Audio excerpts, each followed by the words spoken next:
বাচ্চা কাচ্চা যেগুলো আছে সব অভিভাবকদের একটাই কথা, মারাত্মক রাগী। ঠিক না ঠিক? বাপ মা আবার এমন স্টাইলে বলে মনে হয় যে খুব গর্বিত, ঠিক না? বলে যে মারাত্মক রাগী ছেলেটা, ডেঞ্জারাস রাগী। ও ছেলে যে রোগী এটা সে নিজেও টের পাচ্ছে না। ঠিক না ঠিক বলেন? ছোট ছোট বাচ্চাদেরকেও দেখবেন গত 10-20 বছর আগেও, মুরব্বীরা বলতে পারবেন, 10-20 বছর আগেও পোলাপান এত হট মেজাজি ছিল না। এখন আরে বাপরে বাপ, চান্দি চুন্দি সব গরম। ঠিক না ঠিক? কোনো ঠান্ডা মানুষ টানুষ নেই। চুলের তো নুন ব্যাস করলে ভাঙচুর শুরু করে দেয়। হ্যাঁ, তার সিনারিও দেখার জন্য সবাই অস্থির হয়ে যায়। ঠিক না ঠিক? এর অবশ্য অন্য কারণ আছে। এর কারণ কি জানেননি? ওইটা আরেক রোগ। এটা হলো মোবাইলে গেমস পোলাপানকে দিতে দিতে গেমসে কি দেখে, গেমসে যা দেখে সব হলো কি মারামারি, কাটাকাটি। সামনে আসছে ঠুস ঠুস মারো। ঠিক না ঠিক?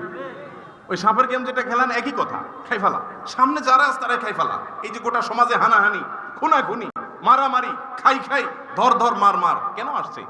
এগুলোর অনেক কারণের ভিতরে একটা ছোটখাটো কারণ এটাও যে আমাদের এই গেমসের ফিতনা আমাদের বাচ্চাগুলোকে ক্রেজি করে দিচ্ছে, এদেরকে উগ্র করে দিচ্ছে, বদমেজাজ করে দিচ্ছে, কোনো কিছু মানতে রাজি না, সামনে যা পাবে ধর্মার কা।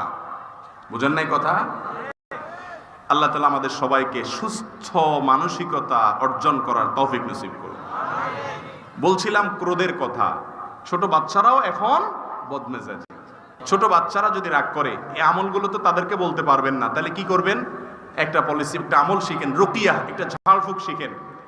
পানি, খাবার যাই দিবেন বদমেজাজ বাচ্চাদেরকে, আউযু বিল্লাহি মিনাশ শাইতানির রাজিম 7 বার পড়ে ফু দিবেন, দিয়ে খাওয়াইবেন, পারলে ছিটাবেন। ইনশাআল্লাহ দেখবেন ওর বদমেজাজি আস্তে আস্তে কমবে।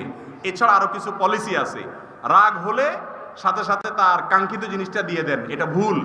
কোনো বাচ্চা সে যখন দেখে চেতলেই তো পাওয়া যায়, তখন তার চেতনটা নিয়মিত হইতে থাকে। তাকে বুঝতে দিতে হবে যে চান্দু, চেতলেই সব সময় তোমাকে দেওয়া হবে না। ঠান্ডা হও, মাপ চাও, লাইনে আসো, তারপরে পাবা। এভাবে এক্সারসাইজ করলে আস্তে আস্তে ইনশাআল্লাহ রাগ সংবরণ সেও করবে। আল্লাহ রাব্বুল আলামিন আমাদেরকে, আমাদের পরিবারকে, আমাদের সমাজকে শান্তিপূর্ণ সমাজ হিসেবে গড়ে তোলার তৌফিক দান করুন। আমরা যেন ভেতরকার অপরাধ, পাপ, বাতিনি গুনাহ এগুলো একটা একটা করে ছেড়ে আমাদের ভেতরটাকে পরিষ্কার করে খাঁটি মুসলমান যেন হতে পারে সেই তৌফিক দান করুন। হাদা ওয়া সাল্লি ওয়া সাল্লিমু আলা নবিয়িনা মুহাম্মদ ওয়া জাযাকুমুল্লাহু খায়রা।